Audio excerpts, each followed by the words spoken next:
యేసుక్రీస్తు నామములో మీ అందరికీ హృదయపూర్వక వందనాలు చెల్లిస్తున్నాను. ఉదయకాలం యోగ్యమైన రీతిగా ఆరాధించిన మనం యోగ్యమైన రీతిగా ప్రభు యొక్క బలలో పాల్గొనడానికి దేవుని యొక్క వాక్యంలో నుంచి కొన్ని హెచ్చరికలు మనం తీసుకొని యోగ్యమైన రీతిలో బలలో పాల్గొనడానికి మనం ప్రయత్నం చేద్దాం. దేవుని యొక్క వాక్యాన్ని చదువుకుందాం. అపోస్తలుడైన పౌలు తిమోతికి రాసిన రెండవ పత్రిక, అపోస్తలుడైన పౌలు తిమోతికి రాసిన రెండవ పత్రిక 2వ అధ్యాయం 9వ వచనాన్ని నేను చదువుతాను, మీరు గమనించాల్సిందిగా కోరుతున్నాను. అయినను దేవుని యొక్క స్థిరమైన పునాది నిలకడగా ఉన్నది, ప్రభువు తన వారిని ఎరుగును అన్నదియు, ప్రభువు నామమును ఒప్పుకొని ప్రతివాడును దుర్నీతి నుండి తొలగిపోవాలను. మళ్ళా చదువుతాను. అయినను దేవుని యొక్క స్థిరమైన పునాది నిలకడగా ఉన్నది, ప్రభువు తన వారిని ఎరుగును అనునదియు, ప్రభువు నామమును ఒప్పుకొని ప్రతివాడును దుర్నీతి నుండి తొలగిపోవలను. చిన్న ప్రార్థన చేసుకుందాం. ప్రభు యొక్క సహాయం కోసం ప్రభు వైపు చూద్దాం. దేవుని యొక్క వాక్యం మరి వినడమే కాదు, కానీ దాన్ని మన జీవితానికి అనుమతించుకొని అప్లై చేసుకొని తగిన రీతిగా యోగ్యంగా ప్రభు యొక్క బలలో పాల్గొనడానికి మనం ప్రయత్నం చేద్దాం. మహాపరిశుద్ధుడైన తండ్రి, ఈ యొక్క ప్రభా ఉదయకాల సమయం మరొకసారి ప్రభా నీ పాసనిలో చేరి ప్రార్థిస్తున్నాం. ప్రత్యేకంగా ప్రభా ఈరోజు నాయన యోగ్యమైన రీతిలో ఆరాధనలో పాల్గొన్న వారిని బట్టి నీకు స్తోత్రాలు. నాయన ప్రభా నీ కృపని బట్టి, నీ కనికరాన్ని బట్టి అనేక రీతిలుగా ప్రభా మీరు మాతో మాట్లాడుతున్నందుకు వందనాలు చెల్లిస్తున్నాను. నీవు నిజంగా నమ్మదగిన దేవుడు అని మరొకసారి ప్రభా గుర్తు చేసుకుంటున్నాం. మీ కృపా కనికరాన్ని బట్టి ప్రభా ఈరోజు నాయన మరి బలలో పాల్గొనడానికి ముందుగా మా జీవితాన్ని మరొకసారి పరీక్షించుకొని ప్రభా యోగ్యమైన రీతిలో పాల్గొనడానికి మీరు మాకు సహాయం చేయమని నీ కృపకు మమ్మల్ని అందరిని అప్పగిస్తూ నాయన వినగలిగిన చెవిని, గ్రహింపగలిగిన హృదయాన్ని మాకు దయచేయమని యేసుక్రీస్తు వారి పరిశుద్ధ నామములో ప్రార్థించి స్తుతించి వేడుకుంటున్నాం తండ్రి, ఆమేన్. ఇక్కడ మనం గమనిస్తే 2 ముఖ్యమైన అంశాలని ఈరోజు మీ దృష్టికి తీసుకురావాలనుకుంటున్నాను. దేవుని యొక్క స్థిరమైన పునాది నిలకడగా ఉన్నది. రెండవది ప్రభు యొక్క నామముని ఒప్పుకొని ప్రతివాడును దుర్నీతి నుండి తొలగిపోవాలను. ఇక్కడ చాలాసార్లు దేవుని యొక్క మాటలు విన్న మనం, లేదా రక్షించబడిన విన్న మనం ప్రభు యొక్క ఎదుగుదలలో లేదా దేవుని ద్వారా ఎరుగబడడంలో కొన్నిసార్లు వెనుకబడే అవకాశం ఉంది. చాలాసార్లు టెస్టిమనీ చెప్తూ ఉంటారు, నేను ప్రభుని ఎరిగాను, ప్రభువుని తెలుసుకున్నాను. ఇలాంటి మాటలు మనం టెస్టిమనీలో వింటుంటాం. అయితే దేవుడు మనుషుల్ని ఎరగడం అనే విషయం ఇక్కడ రాయబడింది. మనం దేవుడిని ఎరిగాం, కరెక్టే. పాపం యొక్క భయంకరత్వాన్ని నుండి, పాపం యొక్క శాపం నుండి, మరి అపవిత్రత నుండి దేవుడిని ఎరిగి విమోచించబడి విడుదల చేయబడ్డాం, కరెక్టే. కానీ దేవుని ద్వారా మనం ఎరగబడ్డామా అనేది మనం ఆలోచించుకోవాల్సిన విషయం. ఇక్కడ మనం గమనిస్తే ఆయనను దేవుని యొక్క స్థిరమైన పునాది అనగా ప్రభు తన వారిని ఎరుగును. 4 ముఖ్య అంశాలు ఉన్నాయి ఇక్కడ. మొట్టమొదటిగా దేవుని యొక్క పునాది శాశ్వతమైందని, రెండవది ప్రభు తన వారిని ఎరుగుతాడని, మూడవది ప్రభు నామమును ఒప్పుకొనాలని, నాలుగవది అలాంటి వాడు దుర్నీతి నుంచి బయటికి వెళ్ళిపోవాలని లేదా దుర్నీతి నుంచి తొలగిపోవాలని 4 ముఖ్య అంశాలుగా ఈ చిన్న వచనంలో మనం గమనించగలం. దేవుని యొక్క పునాది శాశ్వతమైనది. శిలువ బలియాగం ద్వారా ప్రభువారు వేసిన పునాది శాశ్వతమైంది. దాని మీద ఆధారపడే క్రైస్తవ్యం నిలబడింది. అందుకనే మీరు చూస్తే ఎవరైతే క్రైస్తవ్యాన్ని వ్యతిరేకించాలనుకుంటున్నారో, ఎవరైతే క్రిస్టియానిటీ మీద దాడి చేయాలనుకుంటారో, వాళ్ళు మొట్టమొదటిగా చేసే దాడి యేసు ప్రభు యొక్క శిలువ మీద చేస్తారు. దాంతోపాటుగా పునరుద్ధానాన్ని మీద చేస్తారు. మీరు ఎవరినైనా గమనించండి, ఎవరైనా మాటలు వినండి, వాళ్ళు శిలువ మీద పునరుద్ధానాన్ని మీద మాట్లాడుతూ ఉంటారు. కారణం ఏంటంటే ఆ శిలువ విశ్వాసకి ఆధారమైంది. శిలువ క్రైస్తవ్యానికి పునాది, పునరుద్ధానం క్రైస్తవ్యానికి పునాది లాంటిది. కాబట్టి పునాదిని గాన కూలిస్తే బిల్డింగ్ అంతా కూలిపోతుంది. కాబట్టి ఎవరైనా చూస్తే మనం ఇక్కడ గమనిస్తే దేవుని యొక్క పునాది శాశ్వతంగా ఉంటుంది. మూలరాయి లేదా పునాది రాయి లేదా శాశ్వతమైన రాయి అనే అర్థాల్లో ఈ మాట వాడబడింది. క్రీస్తు అనే బండ మీద మన యొక్క జీవితాన్ని కట్టుకోవడం గురించి మాట్లాడుతూ ఉంటారు. ఒక మాట చూపిస్తాను. యెషయా గ్రంథం 28వ అధ్యాయం 16వ వచనంలో చూస్తే, యెషయా గ్రంథం 28వ అధ్యాయం 16వ వచనం, ప్రభువు యెహోవా ఇలాగ సెలవిచ్చుచున్నాడు, సియోనులో పునాదిగా రాతిని వేసిన వాడు నేనే, అమూల్యమైన తలరాయి. ఇది వాగ్దానం. కాబట్టి దేవుని యొక్క వాగ్దానాన్ని మనం గమనిస్తే, దేవుని యొక్క వాగ్దానంలో స్థిరమైన పునాది అనే మాట రాయబడింది, శాశ్వతమైన రాయి అని రాయబడింది. చాలా విషయాలు ఆ రాయి గురించి రాయబడ్డాయి. మనందరికీ తెలుసు ఆ యొక్క రాయి ఎవరు? క్రీస్తే. ఎఫెసీయులకు రాసిన పత్రిక 2వ అధ్యాయంలో చూస్తే, 2వ అధ్యాయం ఎఫెసీయులకు రాసిన పత్రిక 2వ అధ్యాయం 28వ వచనం, ఎఫెసీయులకు రాసిన పత్రిక 2వ అధ్యాయం 28వ వచనం,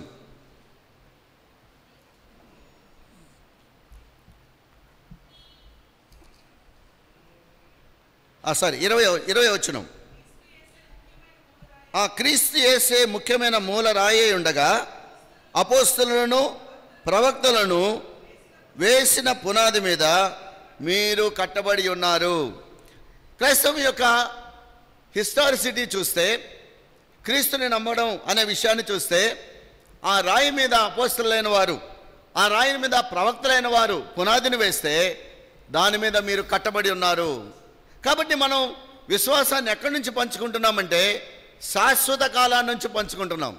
అందుకనే యేసుప్రభు నమ్మిన వాళ్ళు చాలాసార్లు అంటుంటారు, మీరు యేసుప్రభు వచ్చి 2000 సంవత్సరాల క్రితమే కదా, కాబట్టి మీ యొక్క మతం స్టార్ట్ అయింది 2000 సంవత్సరాల క్రితమే అని అంటుంటారు.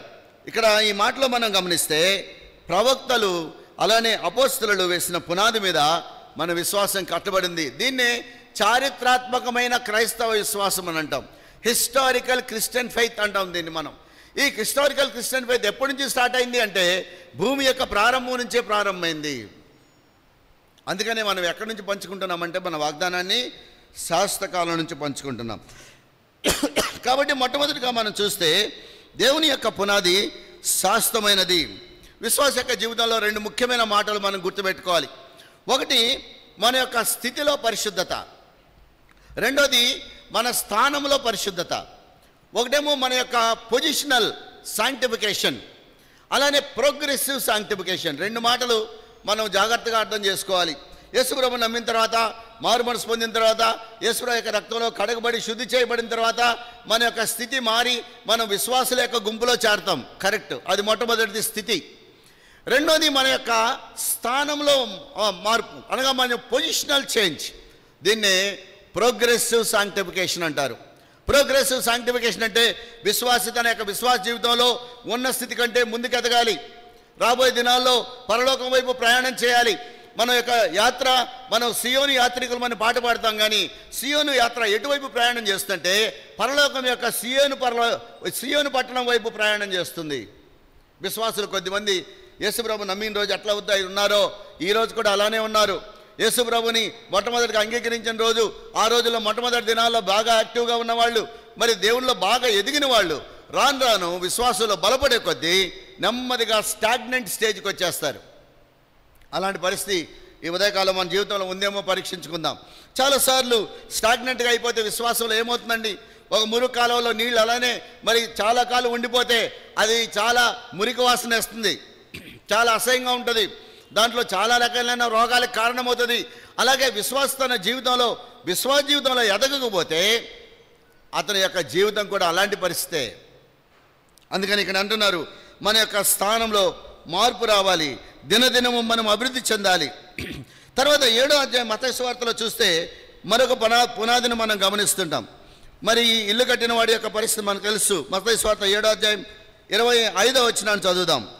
మత్తయి సువార్త 7వ అధ్యాయం 25వ వచనం.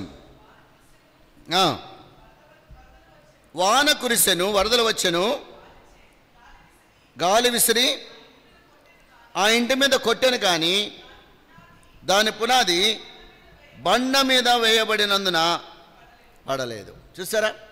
కాబట్టి విశ్వాస యొక్క జీవితాన్ని ఎక్కడ కట్టుకోవాలో ఈ యొక్క సందర్భం చక్కగా తెలియజేస్తుంది. మరి ఇది ప్రతివాడు కూడా బండ మీదనే పునాది వేసుకోవాలి. అందుకని ఒక గొప్ప కొటేషన్ చెప్పాడు ఒక ఆయన. ఏమన్నాడంటే, మనం ఆధారం చేసుకున్నది అబద్ధమైతే దాని యొక్క పర్యవస్థానం చాలా భయంకరంగా ఉంటుంది అన్నాడు.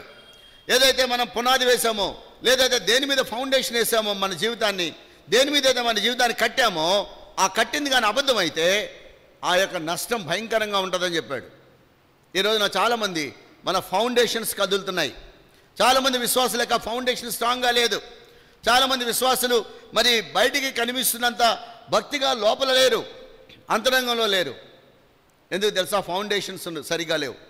ఎవరికైతే ఫౌండేషన్ సరిగా పడదో, ఎవరికైతే శాశ్వతమైన పునాది మీద వాళ్ళు కట్టట్లేదో, అలాంటి వాళ్ళు ఎప్పుడైనా సరే పడిపోయే అవకాశం ఉంది. చాలాసార్లు ఎమోషనల్గా యేసుప్రభుని అంగీకరింపజేసే కొన్ని బ్రాంచెస్ ఉన్నాయి. ఆ ఎమోషనల్గా అంగీకరించిన వాడు ఏదైనా కష్టం రాగానే బ్యాక్ వెళ్ళిపోతాడు మళ్ళా. ఎందుకనంటే వాడికి ఫౌండేషన్ లేదు, అడుగున వాడికి సరిగ్గా వేయలేదన్నమాట ఫౌండేషను. అందుకనే ఏదైనా తుఫాన్ రాగానే వాడు నిలబడలేడు దానికి. ఆ నిలబడలేక మళ్ళీ తిరిగి దాని యొక్క పాత స్థితికి వెళ్ళిపోవడం అనేది చాలామందిని మనం చూస్తున్నాం. ఇదే కారణం. ఈరోజున దేవుని యొక్క మహాకృపను బట్టి చక్కని ఫౌండేషన్తో మన యొక్క సంఘాలు నిలబడ్డాయి. దాన్ని బట్టి దేవుని స్తుతించాలి. ఎందుకంటే పునాది ఎప్పుడైతే బలంగా ఉంటుందో విశ్వాస పడిపోవడానికి అవకాశం చాలా తక్కువ ఉంది. ఇక్కడ మనం గమనించినప్పుడు దేవుని యొక్క పునాది శాశ్వతమైందండి అనే విషయాన్ని మనం గమనించవచ్చు. నహూము గ్రంథంలో చూస్తే మరొక మంచి మాట ఉంది. 1వ అధ్యాయం 7వ వచనాన్ని చదువుదాం. నహూము 1:7.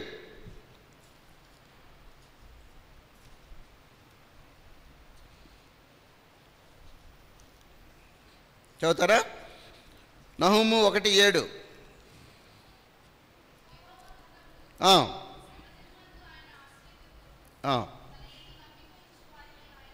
తన యందు నమ్మిక ఉంచు వారిని ఆయన ఎరుగును. ఇందా నేను మాట్లాడుతున్నాను, మనం ప్రభుని ఎరగడం కాదు, ప్రభు నిన్ను ఎరుగుతాడా అదేలే చూసుకోవాలి. మనం ప్రభుని ఎరిగాం బాగానే ఉన్నామని అనుకోవడం కాదు. ప్రభుకి ఎవరో నువ్వెవరో తెలుసా అని. ఒక్కోసారి మేము క్లాసులో టీచ్ చేసినప్పుడు కొంతమంది పర్టికులర్గా విద్యార్థులను గుర్తుపెట్టుకుంటాం. వాళ్ళు పెద్ద అయినా కూడా వాళ్ళు చాలా రోజుల తర్వాత మాకు కనబడినా కూడా వాళ్ళు మాకు బాగా గుర్తుంటారు. మాస్టర్ గారు స్టూడెంట్ని ఎరగడం అంటే అదే. ప్రభు మనల్ని ఎరుగుతాడా? చాలాసార్లు బహుశా చాలామందిని ప్రభు ఎరగడేమని అనిపిస్తూ ఉంటుంది. ఈ రోజుల్లో చాలామంది మన యొక్క విశ్వాస జీవితంలో వెనకబడ్డానికి మరొక కారణం ఏంటంటే మన యొక్క ప్రయారిటీస్లో మార్పులు వచ్చాయి.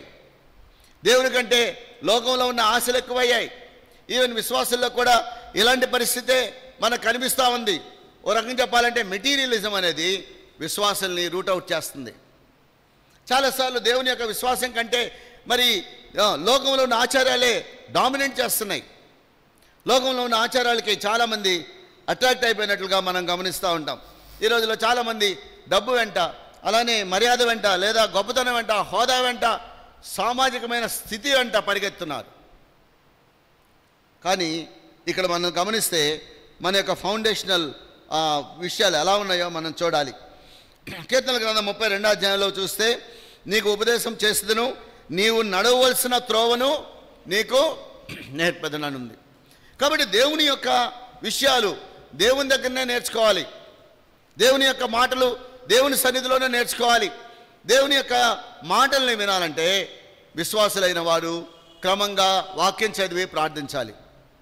ఆ రోజుల్లో రెగ్యులర్గా వాక్యం చదివేవాళ్ళు, ఈ రోజుల్లో వాక్యం చదివేవాళ్ళు చాలామంది తగ్గిపోయారు. వాక్యం ఆ రోజుల్లో కంటత పెట్టేవాళ్ళు, ఈరోజు కంటత పెట్టేవాళ్ళు తగ్గిపోయారు. ఆ రోజు సాయంకాలం పూట ప్రతి గృహంలో కూడా కుటుంబ ప్రార్థనలు జరిగాయి. ఈరోజు రాను కుటుంబ ప్రార్థనలు కనుమరుగైపోయాయి.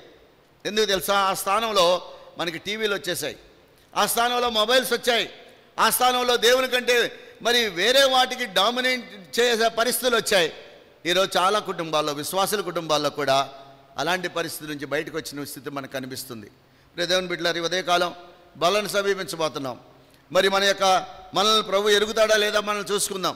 చాలాసార్లు ప్రభు యొక్క మరి సన్నిధిలో నేను బాగానే ఉన్నానులే అని అనుకుంటున్నాం.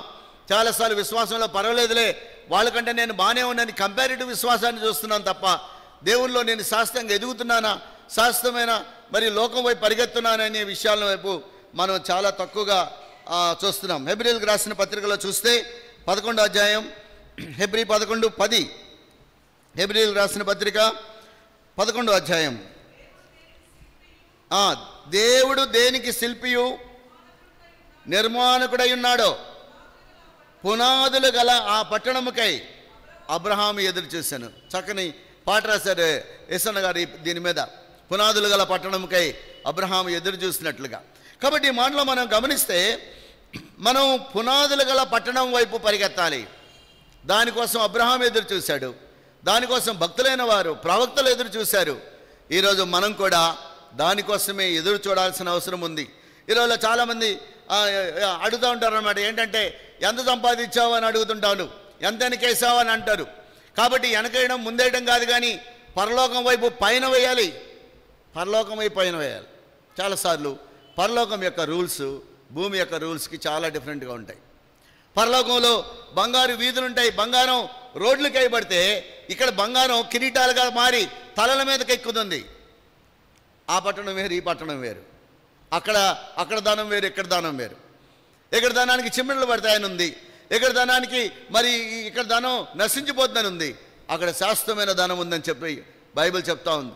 కాబట్టి మన యొక్క జీవితంలో విశ్వాసంలో ప్రయాణించే కొద్దీ శాశ్వతం వైపు మనం నడవాలి. కానీ మరి క్షయమైన నశించిపోయే వీటి మీద మన దృష్టిని కేంద్రీకరిస్తే మనం చనిపోయేదాకా కూడా వాటి మీదే అతుక్కొని ఉంటాం. మనం ఎప్పుడైనా గమనించాలో లేదో, విమానం ప్రయాణం చేసేటప్పుడు విమానం రన్వే మీద అటు ఇటు పరిగెత్తా ఉంటుంది. ఈ యొక్క విమానం అటు ఇటు రన్ మీద ఎందుకు పరిగెడుతుందంటే లోపల దానికి ఆ థ్రస్టింగ్ పవర్ ఉంటుంది. ఆ థ్రస్టింగ్ పవరు ఈ ఏరోడైనమిక్స్ ద్వారా గాలిని మించి పైకి లేవాలి. అంటే భూమి ఆకర్షణ శక్తి కిందకు లాగుతుంటుంది. ఆ శక్తిని తట్టుకొని విమానం పైకి లేవాలంటే ఆ విమానానికి తగినంత వేగం అవసరం. ఆ తగినంత వేగం కోసం రన్నింగ్ చేస్తూ ఉంటుంది. ఇప్పుడు 2 రకాలైన శక్తులు పనిచేస్తున్నాయి. ఒకటి భూమి కింద పడేయాలని పనిచేస్తుంది, అలానే ఇంజిను, విమానంలో ఉన్న ఇంజిను దాన్ని పైకి లేపాలని ప్రయత్నం చేస్తుంది. ఈ రెండు వాటిని మధ్య చాలా తీవ్రమైన, ఎలాగైతే మరి ఒకదానికొకటి వ్యతిరేకంగా పనిచేస్తుంటాయో విశ్వాస జీవితంలో కూడా పాపం అలానే పనిచేస్తుంది. పాపమేమో కిందకు లాగుతూ ఉంటుంది, దేవుని యొక్క ధర్మశాస్త్రం ఏమో మరి హృదయంలో ఉన్న ధర్మశాస్త్రం మనిషిని పై వైపు లాగుతుంటుంది. ఈ రెండింటి మధ్య విశ్వాస చాలా ఇబ్బంది పడుతూ ఉంటాడు. ఎప్పుడైతే విమానం ఆ యొక్క భూమి ఆకర్షణ శక్తి యొక్క శక్తిని తట్టుకొని నిలబడి దాన్ని అధిగమిస్తుందో అప్పుడు విమానం చిన్నగా పైకి లేవడం మొదలు పెడుతుంది. ఎవరైతే విశ్వాసి పాపం యొక్క శక్తిని తట్టుకొని, పాపంని దేవుని యొక్క ఆత్మశక్తి ద్వారా పాపము శక్తి యొక్క అణిచివేత ఎవరికైతే ఉంటుందో వాళ్ళు విజయవంతమైన క్రైస్తవ జీవితం జీవిస్తారు.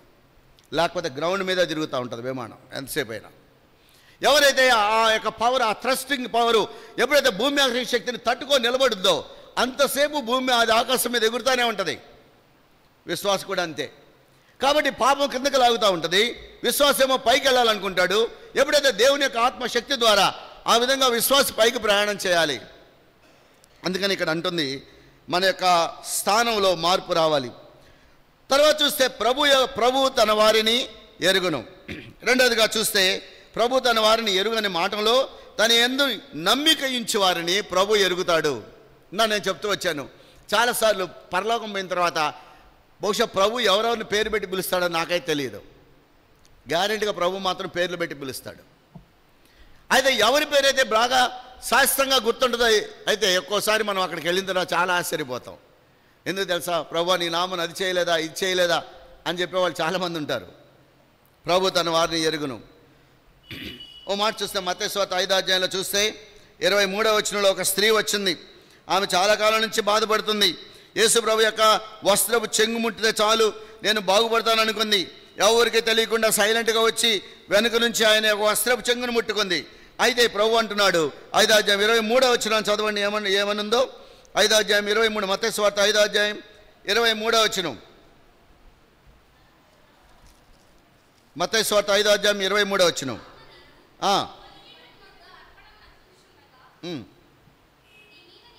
అమ్మా అదే సువార్త 23:5-23. ఓకే, ఒక్క నిమిషం. మార్క్స్ సువార్త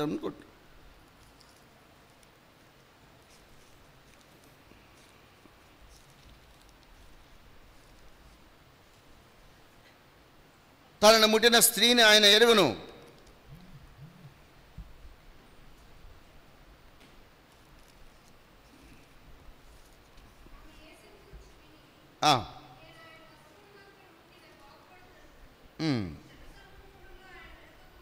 ఉమ్, ఉమ్,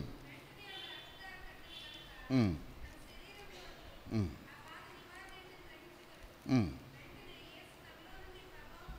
అదండి, యేసు వెంటనే తనలో నుంచి ప్రభావం బయలువెళ్ళనని తనలో తాను గ్రహించి జన సమూహం వైపు తిరిగి, అదండి. కాబట్టి ఈ మాటలో మనం గమనిస్తే ప్రభువు తన వారిని ఎరుగును అనే మాటలో ఎవరైతే తనలో నుంచి ప్రభావం వెళ్ళింది ఆమె ఎవరో కూడా యేసు ప్రభు క్లియర్గా తెలుసు. అందుకని ఆమె వణుకుకుంటా వచ్చి ఆయన దగ్గర ప్రభు నేనే అని చెప్పింది. ఈ మాటలో గమనిస్తే ప్రభువారు ప్రతి వ్యక్తిని ఇండివిజువల్గా ఎరుగుతాడు. చాలాసార్లు మనల్ని పేరు పెట్టి పిలిచేవాడిగా ఉన్నాడు. ఎవరైతే యేసు ప్రభునందు విశ్వాసం ఉంచారో, ఎవరైతే ఆయనలో ఎదుగుతున్నారో, ఎవరైతే విశ్వాసయుతమైన జీవితాన్ని గడుపుతున్నారో రాబోయే దినాల్లో ప్రభు వారిని పేరు పెట్టి పిలుస్తాడని మనం గమనిస్తూ ఉంటాం. కాబట్టి మన జీవితాన్ని కూడా పరీక్షించుకుందాం. మరి ఈరోజు మనం బలలో పాల్గొనడానికి ముందుగా ఒకవేళ పరలోక రాజ్యం వైపు ప్రయాణం చేసేవాళ్ళమైతే మన యొక్క విలువలు ఎక్కడున్నాయి, లేదా మన యొక్క ప్రయారిటీస్ ఎక్కడున్నాయి, మన ప్రయాణం, మన దృష్టి ఎక్కడుంది, ఆ విషయాన్ని ఉదయకాలం మనం ఆలోచించుకుందాం. లూకాసు వార్త 13వ అధ్యాయంలో చూస్తే 27వ వచనంలో యేసు ప్రభు వారు కొందరిని ఎరుగనన్నాడు. లూకాసు వార్తలో చూస్తే ప్రభు వారు కొందరిని ఎరుగనన్నాడు కదా. 13వ అధ్యాయం 27వ వచనం, అప్పుడు ఆయన మీరెక్కడి వారో మిమ్మును ఎరుగనని. చాలండి, చూసారా? కొంతమంది ఉంటారంట, ప్రభు అంటాడంట వాళ్ళని చూసి నిన్ను నేను ఎప్పటికీ ఎరుగనంటాడంట. ఆ పరిస్థితి చాలా దయనీయం. ఒకవేళ మన జీవితం అలాంటి పరిస్థితిలో ఉందేమో మనం చూడాలి. అలానే యోహాను సువార్త 10వ అధ్యాయం 14వ వచనం చూస్తే ఏమనుందంటే, నేను నా గొర్రెలను ఎరుగుదును, నా గొర్రెలు కూడా నన్ను ఎరుగునానుంది. చదవండి 10:14 యోహాను సువార్త 10వ అధ్యాయం. నేను గొర్రెలకు మంచి కాపరిని, తండ్రి నన్ను ఎలాగూ ఎరుగునో, నేను తండ్రిని ఎలాగ ఎరుగుదునో అలాగే నేను నా గొర్రెలను ఎరుగుదును, నా గొర్రెలు నన్ను ఎరుగును. గమనించారా? ఇది లోతైన విశ్వాస జీవితానికి సాక్ష్యంగా కనబడుతుంది. తండ్రి నన్ను ఎరుగుతాడు, నేను తండ్రిని ఎరుగుతాడనే సందర్భాన్ని యేసు ప్రభువు వారు తీసుకొచ్చారు. అలానే నేను గొర్రెలను ఎరుగుతాను, గొర్రెలు నన్ను ఎరుగుతాయనే సందర్భాన్ని యేసు ప్రభువు వారు మాట్లాడుతున్నారు.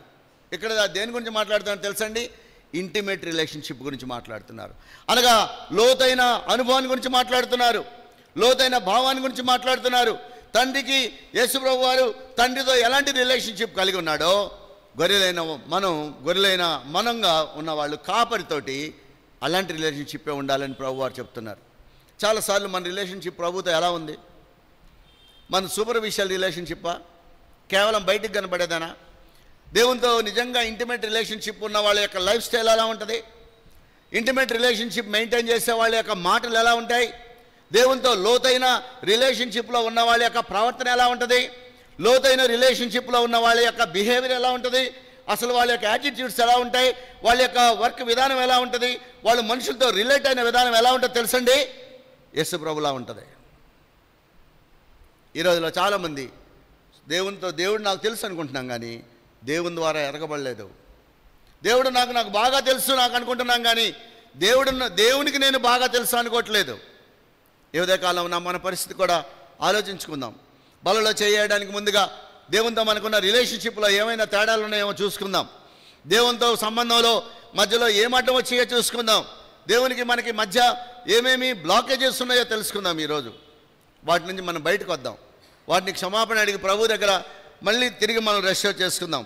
మనం ఆయనను నమ్మడం, ఆయన మనల్ని నమ్మడం రెండు కూడా ఇంపార్టెంట్ అని ఇక్కడ కనిపిస్తుంది. నేను నా గొర్రెలను ఎరుగుతాను, నా గొర్రెలు కూడా నన్ను ఎరుగుతాయి అన్నాడు. కాబట్టి ఈ మాటలు మనం గమనిస్తే దేవుడు మనల్ని ఎరగాలి అంటే ముందు మనం ఆయన యొక్క సాన్నిహిత్యంలోకి రావాలి. ఈరోజు చాలామంది యొక్క విశ్వాస జీవితంలో డ్రైగా ఉంటున్నారు. చాలా డ్రైనెస్ వచ్చేసింది ఇప్పటికే చాలామందికి దేవునితో లివింగ్ రిలేషన్షిప్ లేదు. ఆ రిలేషన్షిప్ ఎండిపోయిన పరిస్థితికి వచ్చేసింది.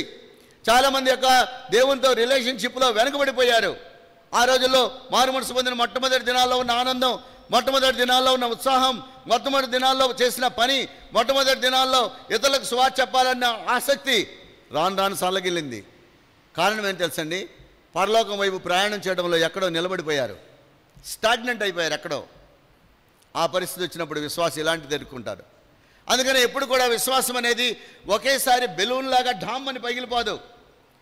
విశ్వాస యొక్క జీవితంలో డ్రైనెస్ ఎలా వస్తుందంటే, ఒక కుండని పైన వేలాడగట్టాం, దానికి ఒక చిన్న రంధ్రం పెట్టాం, దాని నిండా నీళ్లు పోసాం అనుకోండి, ఆ నీళ్లు స్లోగా లీక్ అవుతుంటాయి.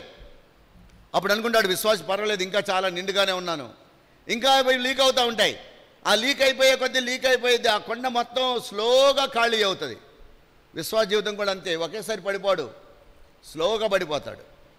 విశ్వాస జీవితాల యొక్క ప్రయారిటీస్ మారిపోతాయి. దేని మీద అయితే దృష్టి పెట్టాలో దాని మీద నుంచి పక్కకు మళ్ళీ దాని యొక్క గది తప్పేవాడుగా కనిపిస్తూ ఉంటాడు. ఈరోజు మన పరిస్థితి ఏంటో మనం చూసుకుందాం. ఏవి మనకు దేవుని కంటే ప్రయారిటీస్ అయినాయో చూసుకుందాం. అందుకనే యేసు వారు మరి శిష్యత్వాన్ని సవాలు చేసినప్పుడు, ఎవడైనాను నాకంటే తల్లినైనను తండ్రినైనను అక్క చెల్లెలైనను మరి వాళ్ళని ఎవరినైనా నాకంటే ఎక్కువగా ప్రేమిస్తే నాకు పాత్రుడు కాడు అన్నాడు. ఇక్కడ ప్రయారిటీస్ బేస్, వాటిని రిజెక్ట్ చేయమని కాదు అర్థం, ప్రయారిటీ ఏంటి అనేది అర్థం. చాలాసార్లు మన జీవితంలో మన ప్రయారిటీస్ని సెట్ చేసుకోవడానికి మనం ప్రయత్నం చేద్దాం.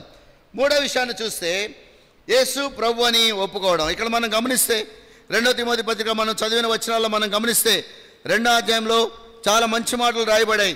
అందులో ఏమనంటే, దేవుని యొక్క స్థిరమైన ఆ పునాది నిలకడగా ఉన్నది, ప్రభు తన వారిని ఎరుగును అన్నది, ప్రభు నామమును ఒప్పుకొనడం. రోమీయులకు రాసిన పత్రిక 10వ అధ్యాయం 9వ వచనంలో మనం చూస్తే, యేసు ప్రభు అని చెప్పండి, మీ నోటితో ఒప్పుకొని దేవుడు మృతుల్లోంచి ఆయన లేపిన నీ హృదయంలో విశ్వసించిన ఎడలా నీవు రక్షింపబడతావు. కాబట్టి రక్షణకు మూలాధారమైన వచనంగా మనం చెప్తుంటాం. యేసు ప్రభుని నీ నోటితో ఒప్పుకోవడం అంటే దాని అర్థం ఏంటంటే, if you confess with your mouth, అదే హృదయం ఏదైతే నిండుంటుందో నోరు అదే మాట్లాడుతుందని, ఆ నోటితో ఒప్పుకోవడం అంటే అర్థం ఏంటంటే హృదయంలో విశ్వసించడం అని అర్థం. ఈ మాటలో గమనిస్తే యేసు ప్రభు నందు ఆయన నామాన్ని ఒప్పుకోవడం అనే మాట మనం గమనిస్తాం. యెషయా గ్రంథంలో చూస్తే 63వ అధ్యాయం 19వ వచనాన్ని చూస్తే, ఈ కొంతమంది అంట ప్రభు ఎవరో తెలియనట్లుగా ఉన్నారు. ఇశ్రాయేల్ గురించి మాట్లాడుతున్న మాటలు చూడండి. 63వ అధ్యాయం 19వ వచనం, నీ పరిపాలన ఎన్నడూను ఎరుగని వారవలే అయితిమి. చూసారా, ఈ మాటలు గమనించారా? చాలాసార్లు ప్రభు అని ఒప్పుకున్న తర్వాత ప్రభు ఎవరో నాకు తెలియనట్లుగా ఉండేవాళ్ళు.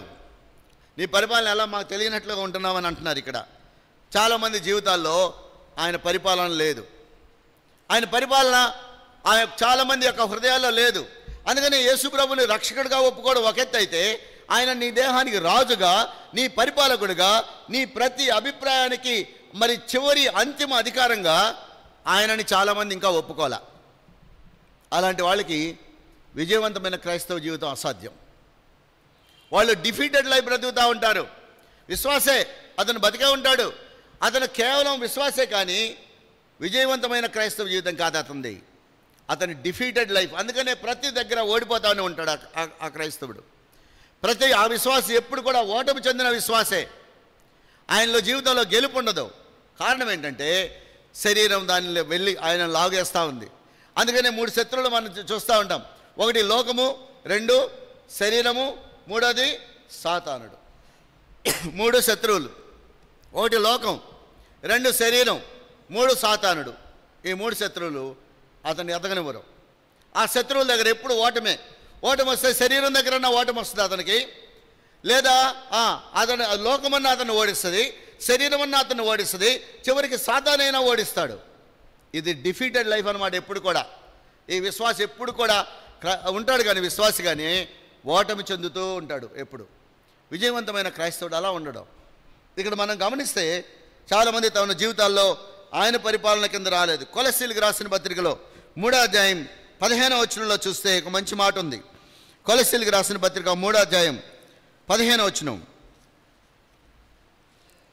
కొలస్సీ 3:10-15. జాగ్రత్త వినండి. క్రీస్తు అనుగ్రహించు సమాధానము మీ హృదయములలో ఏలుబడి చేయనీడి. చూసారు ఈ మాటని? ఎందుకని హృదయంలో గందరగోళం ఉంది విశ్వాసికి? ఎందుకని హృదయంలో నెమ్మది లేదు? ఎందుకు విశ్వాసి కూడా ఏడుపు పెడబోలుతూ ఉన్నాడు? ఎందుకు విశ్వాసం హృదయంలో కూడా నొచ్చుకుంటున్నాడు అంటే ఇది కారణం. ఆయన ఎవరై హృదయాలతో అది ఏలుబడి చేస్తాడో వాడు నెమ్మదిగా ఉంటాడు, పీస్ఫుల్గా ఉంటాడు. అందుకని యేసుప్రభువు వారు అన్నాడు, నా శాంతిని మీకు అనుగ్రహిస్తున్నాను, లోకం ఇచ్చినట్టుగా కాదు, మీ హృదయములను కలవరపడనీయకుడి అన్నాడు. మన హృదయాల్లో ఎవరి పరిపాలన జరుగుతుంది? చాలాసార్లు విశ్వాస యొక్క జీవితంలో మరి విశ్వాస ఎప్పుడైతే యేసుప్రభువుని అంగీకరిస్తాడో ఆయన హృదయంలో ప్రథమ స్థానం ఆక్రమిస్తాడు. ఎప్పుడైతే ప్రథమ స్థానం నుంచి ఆయన కిందకి దించేస్తామో మన సెల్ఫ్ ఎక్కుతుంది, లేకపోతే సాతాను ఎక్కి కూర్చుంటాడు. అప్పుడు విశ్వాసకి మధ్య పోరాటం జరుగుతూ ఉంటుంది, శరీరానికి ఆత్మకు పోరాటం జరుగుతూ ఉంటుంది. రోమిలకు రాసిన పత్రికలో పౌలు అంటాడు, నేను చేయాల్సిన అనుకుంటే నేను చేయలేకపోతున్నాను, కానీ నేను చేయొద్దు అనుకుంటున్నదే చేస్తున్నాను అంటాడు. ఆ పోరాటం విశ్వాసలో ఉంటుంది. ఎప్పుడు దాకా ఉంటుంది? చనిపోయే వరకు ఉంటుంది, చచ్చిపోయే రోజు కూడా ఉంటుంది. విశ్వాసకి ఎప్పుడు ఈ పోరాటమే. నా శరీరంలో పోరాటం ఏమి లేదండి, నేను అన్ని గెలిచేశాను, నేను మొత్తం అంత సంపూర్ణ సిద్ధి పొందాను అని ఒకవేళ అనుకుంటే మనం ఇంకా చాలా గొప్పవాళ్ళం అని అయిపోతాం, పౌలు కంటే కూడా.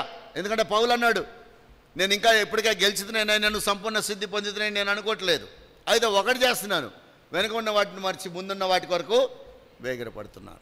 ఈ మాటలో గమనిస్తే మనం సంపూర్ణత వైపు ప్రయాణం చేస్తున్నాం, కానీ సంపూర్ణత ఇంకా రాలేదని అర్థం. కాబట్టి ఎప్పటి వరకు ఉంటుంది ఈ పోరాటం? మనం చనిపోయే చివరి రోజు వరకు ఉంటుంది. ఎప్పటి వరకు మనం ఇలాగ సఫర్ అవుతుంటాం? చనిపోయే. అందుకనే చింత జట్టిన పులుపు చావదని విశ్వాస జీవితంలో యేసుప్రభువుని అంగీకరించినా కూడా ఆయన పాపం తీసేస్తాడు, కానీ పాప స్వభావం ఇంకా నిలిచే ఉంటుంది. ఆ పాప స్వభావము మనల్ని పట్టి లాగుతూ ఉంటుంది కిందకి. ఆ విశ్వాస పోరాటంలో చాలామంది విశ్వాసులు ఓటమి చెందేవాళ్ళుగా ఉంటున్నారు. ఏ ఉదయకాలం నువ్వు గెలిచే విశ్వాసిగా ఉన్నావా, ఓడిపోయే విశ్వాసిగా ఉన్నావో పరీక్షించుకోవాలి. మరొక మాట చివరిగా చూస్తే, నాలుగవదిగా చూస్తే, మనం ఆయన యొక్క సన్నిధిలో నాలుగోగా చూస్తాం, మనం ఏం చేయాలంటే దుర్నీతి నుంచి పారిపోవాలి.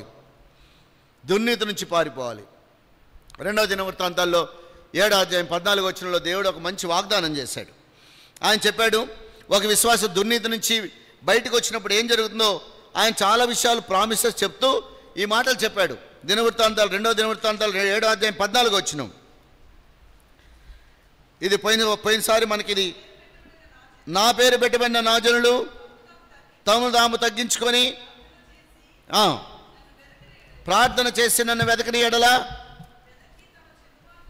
తమ చెడు మార్గమును విడిచిన ఎడల ఆకాశము నుండి నేను వారి ప్రార్థనను విని వారి పాపములను క్షమించి వారి దేశమును స్వస్థపరచుదును. దేవుని యొక్క గొప్ప వాగ్దానం ఇది. ఇది విశ్వాసకి మనకి జీవితాంతం మనకి వచ్చిన వాగ్దానం. ఏం చేయాలి? మనం చెడు మార్గాన్ని విడిచి అనే మాటలో ప్రార్థించడం ఒక్కటే కాదు, ఆయన సన్నిధిలో మోకరించడం ఒక్కడమే కాదు, తమ చెడు మార్గాన్ని విడిచి అనే మాటలో దాన్ని విడవడం, దాన్ని ఒప్పుకోవడం, విడిచిపెట్టడం అనే మాటలు ఉన్నాయి. చాలాసార్లు రిపీటెడ్గా కొన్ని పనులు చేస్తూనే ఉంటాం, కొన్ని తప్పులు చేస్తూనే ఉంటాం. సాతాను అంటాడు, నీకైనా సిగ్గులేదా, ప్రతిసారి అదే పనులు చేస్తూ మళ్ళా నువ్వు ఒప్పుకుంటున్నావు, కాబట్టి ఈసారి ఒప్పుకోవాకు, ఎందుకంటే అది మళ్ళీ చేస్తావు కాబట్టి అంటాడు. సాతాను యొక్క గుసగుసలు విశ్వాసాన్ని నిరాశపరుస్తాయి. కాబట్టి మనం ఏం చేయాలంటే పాపం జరిగిన వెంటనే ఒప్పుకోవడం నేర్చుకోవాలి. యాక్చువల్గా 1 యోహాను పత్రిక 1వ అధ్యాయం 9వ వచనంలో ఇందాక బ్రదర్ గారు చెప్తున్నట్టుగా మన పాపములను మనం ఒప్పుకునే ఆయన నమ్మదగిన వాడు అనే మాటని ఇందాక మనం చెప్తూ వచ్చారు. ఆయన నమ్మదగిన వాడు, నీతిమంతుడు కాబట్టి మన పాపములను క్షమిస్తారనే మాటలో ఆ యొక్క పత్రిక రాయబడింది విశ్వాసులకే. మన పాపములను మనం ఒప్పుకోవడం అంటే మనం అనే మాటని జాయిన్ చేశాడు. మీ పాపములు మీరు ఒప్పుకుంటే అని కాదు అని అనలేదు, మన పాపములను అనే మాటలో ఆయన కూడా కలుపుకున్నాడు. ఎప్పుడు చేయాలి విశ్వాసీ పని? నేను యేసుప్రభు దగ్గరకు వచ్చిన తర్వాత నేను ఇంకా పాపం చేయకుండా ఉండలేని స్థితి ఉంటుందా అంటే చనిపోయిన వారికి రాదనే విషయం మనం జ్ఞాపకం చేసుకోవాలి. అయితే ప్రభువారి ఆదర్శం ఆయన నిలబడి చూపించాడు. అసాధ్యమని ఏమనలేదు ఆయన, కానీ మానవ శరీరానికి అది కష్టమనే విషయాన్ని మనం జ్ఞాపకం చేసుకో. ఒక మాట చూపిస్తాను. 1 యోహాను పత్రికలో మనం చూస్తే, దేవుని మూలముగా పుట్టిన వారిలో ఆయన బీజం నిల్చుని కనుక, చదవండి ఆ వచనం. 1 యోహాను పత్రిక, దేవుని మూలముగా పుట్టిన ప్రతివానిలో ఆయన బీజం నిల్చుని కనుక వాడు పాపము చేయడు. వాడు దేవుని మూలముగా పుట్టినవాడు కనుక పాపము చేయజాలడు. 3వ అధ్యాయం 1 యోహాను పత్రిక 3వ అధ్యాయం 8వ వచనం. అపవాది మొదటి నుండి పాపము చేయుచున్నాడు కనుక పాపం చేయువాడు అపవాది సంబంధి, అపవాది యొక్క క్రియలు లయపరచుటకే దేవుడి కుమారుడు ప్రత్యక్షమాయను. దేవుని మూలముగా పుట్టిన ప్రతివానిలో ఆయన బీజం నిలుచును కనుక వాడు పాపం చేయడు. వాడు దేవుని మూలముగా పుట్టినవాడు కనుక పాపము చేయజాలడు. ఒకటేమో పాజిటివ్ సెన్స్లో చెప్పారు, రెండోది నెగిటివ్ సెన్స్లో కూడా చెప్పారు. He will not continue to sin అని ఉంటుంది ఇంగ్లీష్లో. అంటే పాపం చేస్తూ ఉండలేడు. ఇక్కడేమో చేయడు అని ఉంది, చేస్తూ ఉండలేడు అనేది కరెక్ట్ ట్రాన్స్లేషను. దాని అర్థం ఏంటంటే he will not continue to sin అని అర్థం. ఒకవేళ పాపం చేయడు అనే మాట కరెక్ట్ అయితే, పాపం చేయడం కరెక్ట్ అయితే, యేసు ప్రభువుని నమ్మిన తర్వాత ఇక్కడ కూర్చున్న వాళ్ళలో నేను పాపం చేయలేదు అన్న వాళ్ళ చేతులు ఎత్తండి. ఎత్తలేరు. ఎందుకని? యేసు ప్రభువుని అంగీకరించిన తర్వాత కూడా పాపం జరిగే ఛాన్స్ ఉంది. అందుకని ఇక్కడ మాట పాపం చేస్తూ ఉండలేడు. He will not continue to sin అంటే పాపంలో కొనసాగలేడు. ఒకవేళ కంఫర్టబుల్గా పాపంలో కొనసాగుతున్నావు అంటే నీ రక్షణ అనుమానం. Your salvation it self is in doubt. పాపం చేసిన విశ్వాసి పాపంలో ఆనందించలేడు. ఒకవేళ ఒక చేపను తీసుకొచ్చి ఒడ్డు మీద వేస్తే అది ఎలాగైతే గిలగిలా కొట్టుకుంటుందో, దానికి ఎన్ని నీళ్లు పోసినా, ఎన్ని బకెట్లు పోసినా, ఎంత నీళ్లు దానికి సఫిషియెంట్గా ఇస్తున్నా అది ఎగురుతూనే ఉంటుంది. అది తీసుకెళ్ళి ఎక్కడ వేయాలంటే మళ్ళీ సముద్రంలో వేయాలి. వేస్తే కంఫర్టబుల్గా వెళ్ళిపోద్ది. విశ్వాసం కూడా అంతే. పాపం చేయగానే ఆందోళన వచ్చేస్తుంది. ఎప్పుడైతే ఆందోళన వస్తుందో వెంటనే దాన్ని ఒప్పుకొని విడిచిపెడితే తిరిగి నెమ్మది వస్తుంది. అందుకని దావీదు ప్రార్థన చేస్తూ, నేను పాపంలో పుట్టినవాడును, పాపంలోనే నా తల్లి నన్ను గర్భమును ధరించాను, తిరిగి రక్షణానందము నాకు మరలా కలుగజేయమన్నాడు. రక్షణ కలుగజేయనలేదు.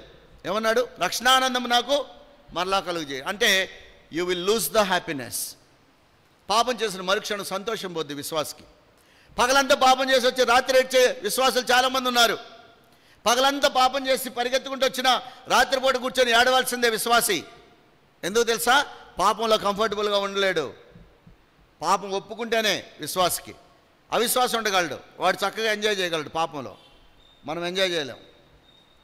అన్నిటికంటే బెస్ట్ సొల్యూషన్. అందుకే దాన్ని ఒప్పుకొని విడిచిపెట్టడమే అంటుంది బైబిల్. అదే కంఫర్టబుల్ అంటే. అదే సముద్రంలో వదిలిపెట్టడం అంటే అక్కడికి వెళ్తే మళ్ళీ మామూలుగా ఉంటాం, నార్మల్ అయిపోతాం. చాలామంది విశ్వాసం నుంచి తప్పిపోయిన వాళ్ళు కొంతకాలం తర్వాత మళ్ళీ వెనక్కి రెస్టోర్ అయిన తర్వాత వాళ్ళకి అర్థమవుతుంది దాని యొక్క విలువ ఏంటో. దాని విలువ ఎలా ఉంటుందో వాళ్ళకి అర్థమవుతుంది. బాగా పడిపోయి పైకి వచ్చిన వాళ్ళు మళ్ళా. ఈరోజు మన జీవితాన్ని కూడా పరీక్షించుకుందాం. దేశాన్ని స్వస్థపరిచినట్టు ప్రభు చెప్పినట్టుగా మన జీవితాన్ని కూడా ఆయన స్వస్థపరిచేవాడుగా ఉంటాడు. కాబట్టి ఆయనను ఎరిగిన వారు దుర్నీతి నుంచి ఏం చేయాలండి? పారిపోవాలి. మనం యెహోవా యందు భయభక్తులు కలిగి ఉండే జ్ఞానమని బైబిల్ చెప్తుంది. కీడు చేయట మాని సమాధానాన్ని ఎతకండి అని ఉంది బైబిల్లో. చాలాసార్లు కీడు చేయడం అలవాటైంది మనకి. కీడు చేయటం మాని అనే మాట చాలాసార్లు బైబిల్లో ఉంది. కీడు చేయటం మాని అంటే ఇతరులకు అపకారం చేయడం మాని మన సమాధానాన్ని వెతికి వెంటాడాలి. విశ్వాసులు కూడా ఈ రోజుల్లో ఎదుటివాడికి కీడు చేసేవాడిగా ఉంటున్నారు అని చెప్పడానికి చాలా దుఃఖకరంగా ఉంటుంది ఆ మాటలో. ఎందుకంటే ప్రభు మనల్ని అందుకు పిలవలేదు. రోమీయులకు రాసిన పత్రిక 12వ అధ్యాయం 9వ వచనాన్ని చదవండి. మరొక మంచి మాట రాయబడింది. రోమీయులకు రాసిన పత్రిక 12వ అధ్యాయం 9వ వచనం. రోమా 12:9.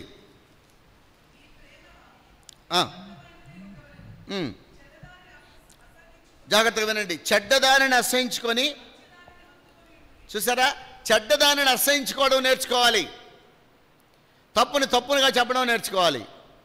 ఈ చెడ్డది నాకు వద్దని చెప్పడం నేర్చుకోవాలి విశ్వాసి. అందుకని ఈ మాటలు 4వ దాంట్లో మనం గమనిస్తే వాళ్ళు ఏం చేస్తారంటే దుర్నీతి నుంచి పక్కకు వస్తారు. విశ్వాసి, నీ జీవితంలో ఉన్న దుర్నీతి విషయం ఆలోచించావా? మన జీవితంలో ఉన్న రోజులు ఈ లోకంలో అంటే పాపాన్ని, మురికిని ప్రతిదినం కడుక్కోవాల్సిందే. అందుకనే రోజుని ప్రార్థనతో ప్రారంభించి రోజుని ప్రార్థనతో ముగించాల్సిందే. ఉదయాన్నే ప్రకృతితో మాట్లాడే ముందుగా ప్రకృతిని సృష్టించిన దేవునితో మాట్లాడి బయటికి రావాలి. రాత్రి నిద్రపోయే ముందు ప్రభుతో మాట్లాడి నిద్రపోవాలి. ఇది విశ్వాసకు అలవాటుగా మారాలి. చాలాసార్లు లోకంలో ఉన్న వాళ్ళతో ఎలా మాట్లాడాలో ప్రభు ఉదయం మనం ఆయనతో మాట్లాడిస్తే చెప్తాడు. ఎందుకంటే మన చుట్టూ చాలామంది ఉంటారు మాట్లాడడానికి. ఉదయాన్నే లేవగానే ప్రభుతో మాట్లాడొస్తే ప్రభు వీళ్ళందరితో ఎలా మాట్లాడాలో చెప్తాడు. అది చాలామంది విశ్వాసుల్లో మిస్ అయింది. ఈ కడవరి కాలం ముందు మరి మనం ఉన్నాం, చివరి దినాల్లో ఉన్నాం. ప్రపంచం యొక్క పరిస్థితులు చాలా వేగంగా మారిపోతున్నాయి. మనందరం చూస్తున్నాం. ప్రభు యొక్క రాకడ సమీపంగా ఉంది. ఈ రాకడకు సమీపంగా ఉన్న ఈ రోజుల్లో మన యొక్క విశ్వాస జీవితాన్ని పరీక్షించుకోవాల్సిన సమయం వచ్చింది. మనం అప్రమత్తంగా ఉండాల్సిన టైం వచ్చింది. మనం ఎప్పుడు చూడనంత వ్యతిరేకత ఇప్పుడు మనం ఎదుర్కొంటున్నాం. ఎప్పుడు చూడనంత దాడి ఇప్పుడు ఎదుర్కొంటున్నాం. ఎప్పుడూ చూడనన్ని భయంకరమైన విషయాలు ఈ రోజుల్లో మన కళ్ళారా చూస్తున్నాం. ఎందుకు తెలుసా? ఇది అంత్యదినాలు ఎలా జరుగుతుందని బైబిల్ అంటుంది. కాబట్టి ప్రభు యొక్క రాకడికి మనం సిద్ధం చేసుకుందాం. మనం గమనిస్తే ప్రభు యొక్క బలలో పాల్గొనడానికి ముందుగా మన జీవితాన్ని మనం పరీక్షించుకోవాలి. చాలామంది ప్రభు యొక్క బల్ల దగ్గరకు వచ్చినప్పుడు వాళ్ళ జీవితాన్ని పరీక్షించుకోవడానికి వాళ్ళు సిద్ధపడరు. ప్రభు యొక్క బల్లని తక్కువగా అంచనా వేయకూడదు. మత్తయి సువార్తలో ప్రభు చెప్తున్న మాటలు ఒకసారి జ్ఞాపకం చేసుకుందాం. మత్తయి సువార్త 26వ అధ్యాయం 26, 28 వచనాలు చదువుదాం. మత్తయి సువార్త 26వ అధ్యాయం. మత్తయి సువార్త 26వ అధ్యాయం.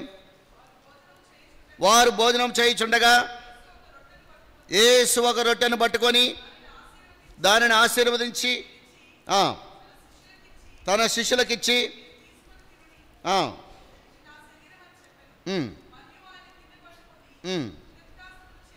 కృతజ్ఞతాస్తుతులు చెల్లించి వారికిచ్చి.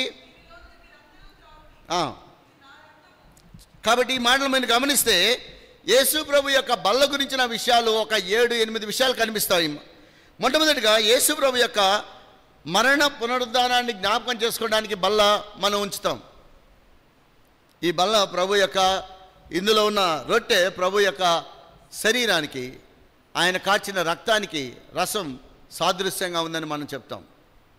నిజానికి ప్రభువారు చాలాసార్లు ఈ మాటలు చెప్పాడు. ఆయన నా శరీరాన్ని తిని నా రక్తం తాగువాడే నిత్యజీవము గలవాడు అన్నాడు. మరి వాడు తన యొక్క జీవితంలో ప్రభు చెప్తున్న మాటలో ఆయన చెప్తున్న దాన్ని బట్టి ఆయన శరీరాన్ని రక్తానికి సాదృశ్యంగా ఉన్న బల్లలో పాల్గొనడానికి వచ్చిన మనల్ని మనం పరీక్షించుకోకుండా దాంట్లో చేయకూడదు. దాన్ని మనల్ని తక్కువగా అంచనా వేయకూడదు. ఎందుకు ఈ బల్ల పెట్టబడిందంటే మొట్టమొదటి కారణం ఏంటంటే ఆయన మరణ పునరుద్ధానాన్ని జ్ఞాపకం చేసుకోవడానికి పెట్టబడింది.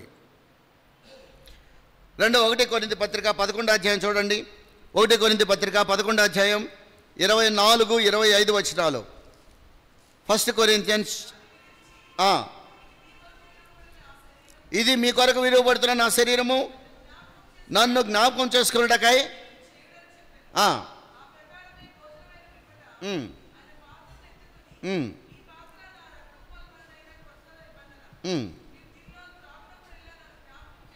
కాబట్టి యేసుక్రీస్తు మరణ పునరుద్ధానాన్ని జ్ఞాపకం చేసుకోవడానికి బల్ల. రెండోది తన్ను తాను పరీక్షించుకోవడానికి బల్ల. 26వ వచనం చదవండి. మీరు రొట్టెను తిని ఈ పాత్రలను త్రాగును. కాబట్టి